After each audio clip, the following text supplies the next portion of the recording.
Hi everybody. In this video, we're going to be going over sets and the different ways they can influence your training. As mentioned in the previous video on reps, a set can be defined as a series of reps done consecutively to a previously determined range. So going back to that example from last video, whereas a bicep curl was just one execution of this movement from beginning to end, a set would be a series of these done back to back. So let's say 8 to 10 of these, that's your set right there. The way you organize your set in a session can really let you shift priority to where it needs to go for the day. Generally speaking, your first movement or movements of the day will be the most important. Now, that's not to take any value away from the rest of your workout. That's just to highlight the fact that you want to be efficient in how you spend your limited time and energy during a session. You want to have the hardest, most important, and often most taxing movements early on in the workout. That way you can taper off the intensity as you go along through the rest of your workout. This also has the added mental benefit of knowing that it only gets easier as you go along. For our programming and your educational purposes, we can refer to this first exercise or exercises as your A series. The middle or body of your workout is where you would follow that up with some accessory movements. These are exercises that complement the A series and/or the goal of the session, but without being as demanding on you. An example of this could be a set of squats in the A series and then moving on to something like split squats and lying leg curls.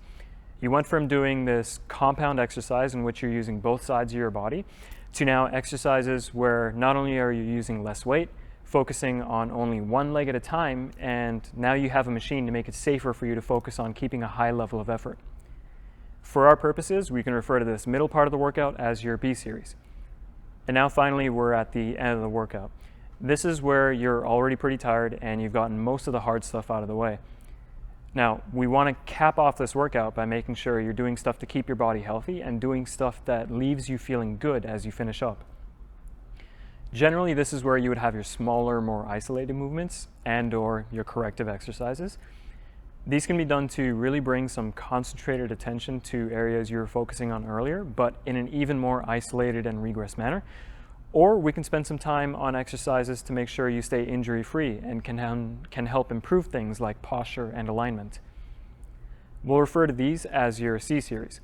So, as you can see, in the way you set up your A, B, and C series, not only is the intensity and difficulty tapering off as you work your way through, but the movements also start bigger and heavier and end up becoming more and more regressed and isolated as you get closer to the end.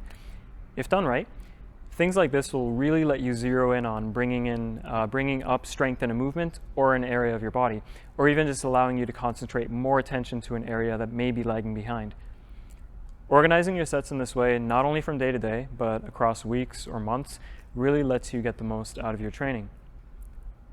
You can manage your total volume of work, how it's spread out across regions of your body or training certain movements, so that you can minimize conflicts between training sessions and stay productive the entire time.